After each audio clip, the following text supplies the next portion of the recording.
Shalom, shalom Israël, shalom les frères, les sœurs, j'espère que vous allez bien. Toute la gloire au Père, au Créateur de toutes choses. Shalom. Que le Créateur soit glorifié et je prie qu'il continue à vous être et à nous être tous favorables. Shalom. De qui, en tout cas, qui de Dieu et de Joseph est le Père de Jésus. Oh, qui de Dieu et de Joseph est le Père de Jésus. Oh oh. Proverbe dit, celui qui répond avant d'avoir écouté, il pose un acte de folie. Ouais.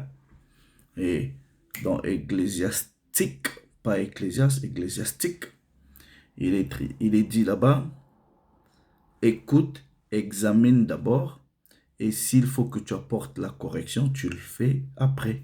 So, bear with me. Ouais, soyez patient. Bear with me. Alors, généralement, il y a, même pas généralement, il y a deux conceptions, ouais, deux perceptions ou même deux compréhensions des Écritures sur la question. Je suis un Israélite, donc nous avons une perception ou une compréhension des Écritures sur ce sujet. Mais de façon populaire, par l'influence du christianisme, il est généralement accepté ou connu, même pas accepté, en tout cas on va dire connu, que Marie a eu Jésus sans l'intervention d'un homme. C'est-à-dire, c'est venu de Dieu par son esprit, comme ceux qui partagent cet avis vont aller dans les Écritures en lisant le récit annonciateur de la naissance du Christ et peut-être qu'ils ont encore d'autres préceptes pour défendre leur position. Ils vont s'arrêter là. De l'autre côté, une position qui est autant populaire chez les Israélites, la plupart de nous pensons, croyons, et ça c'est facile d'aller dans les Écritures et de ressortir les préceptes pour justifier cela, que Joseph est bel et bien le père de Jésus. Ouais. C'est la position que je soutenais, que je soutiens à l'heure actuelle, mais cependant, je dis, depuis presque 1 an et demi, vous allez pas me tuer, mes frères, depuis plus d'1 an et demi, il y a d'autres ouvertures des Écritures, et c'est sur ces possibilités-là que nous allons nous atteler à comprendre. Je ne dis pas que je change de position ou je change de compréhension. Non, je dis c'est des possibilités. Ça fait 1 an et demi que, au travers des Écritures, j'ai découvert et j'aimerais aussi partager cela, voilà, à mes frères et mes sœurs qui m'écoutent.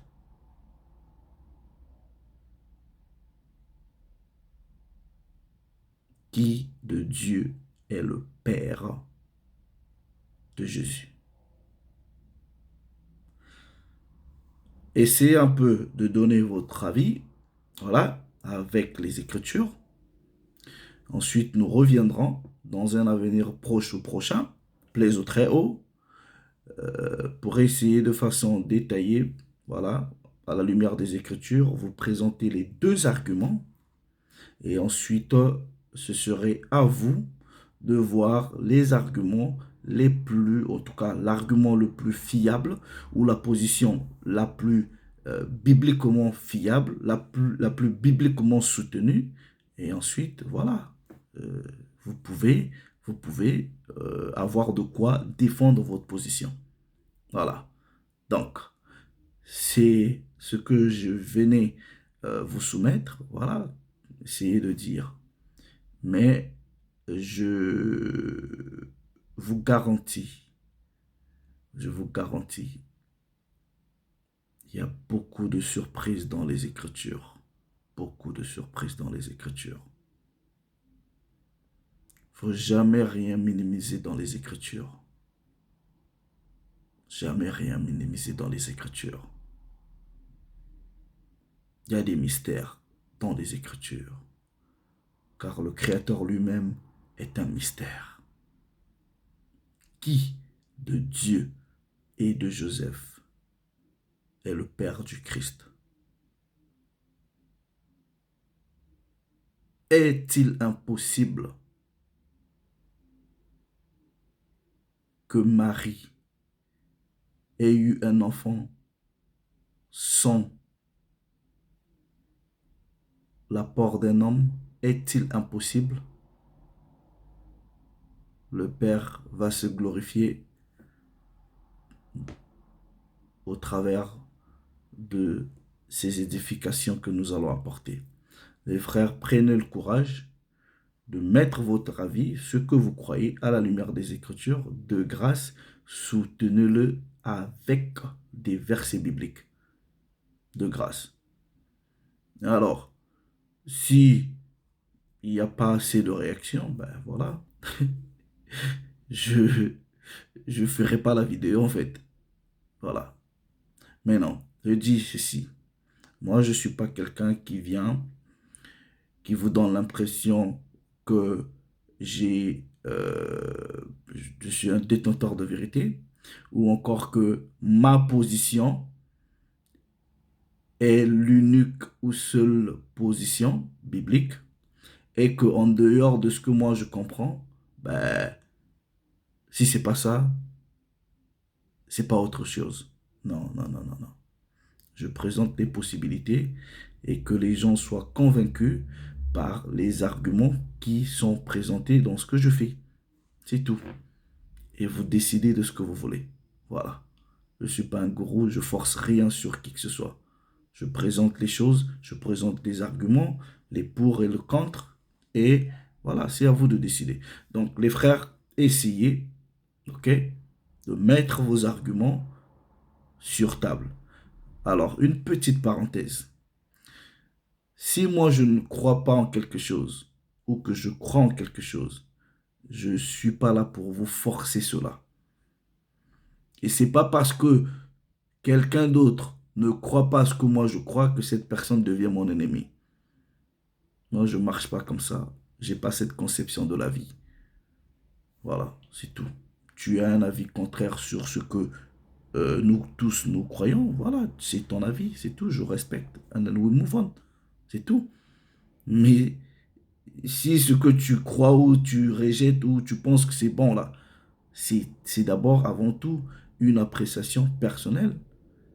Mais ton appréciation personnelle, ne devenez pas, vous, ne devenez pas, vous êtes des impérialistes scripturels. Ne devenez pas, en tout cas pas vous êtes, mais il y a une certaine tendance à l'impérialisme scripturel au sein du peuple. Voilà. Moi, si je crois en quelque chose, c'est ma position. Je viens ici, je vous dis, voici ma position sur tel sujet. Et pour que je fasse cela, je dois d'abord être convaincu par l'Esprit du Très-Haut et je dois faire des jugements personnels. Mais vous ne verrez jamais venir ici dire, si c'est pas ça là, le reste est faux. Non, pourquoi? Ouais. Donc, essayez de nous dire qui de Dieu et de Joseph est le Père. du Créateur, du Mashiach? Qui? Il y a des mystères dans les Écritures. Il y a des choses très simples à comprendre dans les Écritures. Que le Très-Haut vous bénisse. Shalom.